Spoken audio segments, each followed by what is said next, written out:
ભરૂચ જિલ્લા મહિલા કોંગ્રેસ પ્રમુખ જ્યોતિબેન તડવીના નેતૃત્વમાં ઉપસ્થિત મહિલાઓએ હુમલામાં મૃત્યુ પામેલ નિર્દોષ નાગરિકોને શ્રદ્ધાંજલિ અર્પણ કરી। આ અવસરે દોષિતોને કડક સજા આપવા અને પીડિતોને ન્યાય મળવો જોઈએ તેવી ભારે માંગણી કરી હતી। નમસ્કાર, હું જ્યોતિબેન તડવી, ભરૂચ જિલ્લા કોંગ્રેસ મહિલા પ્રમુખ।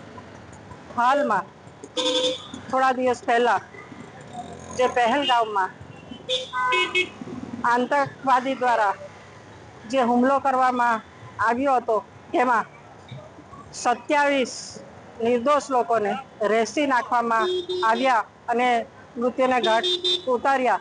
તે ઘણી દુઃખદ ઘટના છે। ત્યારે અનેક માતાઓના દીકરા ગુમાવ્યા છે, અનેક દીકરીઓએ પોતાના પતિને પણ ગુમાવ્યા છે। આ એક દુઃખદ ઘટના છે અને આ સરકારશ્રીને અમારી એક અપીલ છે, નમ્ર અપીલ છે કે આ આતંકવાદીઓને વહેલામાં વહેલા તકે પકડીને સજા આપે અને આ જે નિર્દોષ લોકો મૃત્યુ પામ્યા છે એને ન્યાય મળે એવી અમારી સરકારશ્રી પાસે માંગ છે। અને આજ રોજ અમે કોંગ્રેસની બહેનો અહીંયા ભેગા થઈને એમના આત્માને શાંતિ મળે, બસ એ માટે અહીંયા ઉપસ્થિત થયા છે।